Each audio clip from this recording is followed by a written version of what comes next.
త్రిపురనేని వారి రచనల సంకలనం చూసినప్పుడు తిరగేస్తుంటే కనపడింది. ఓహో ఇదే అనుకున్నారు. 1982వ సంవత్సరంలో ఎన్టీ రామారావు గారు తెలుగుదేశం అన్న పేరు ఆ పార్టీకి పెట్టినాడు.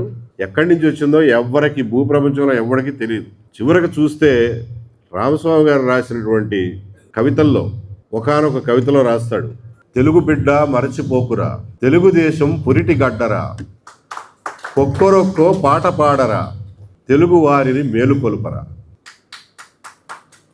తెలుగు బిడ్డ మరచిపోకురా, తెలుగుదేశం పురిటి గడ్డరా, కొక్కరొక్కో పాట పాడరా, తెలుగు వారిని మేలుకొలుపరా అని రాస్తాడు. ఏది తెలుగు జోధులు అంటే యోధులు, తెలుగు యోధులు అన్నటువంటి ఒక లాంగ్ పద్యంలో ఇది రిపీటెడ్గా వచ్చేటటువంటి పల్లవి.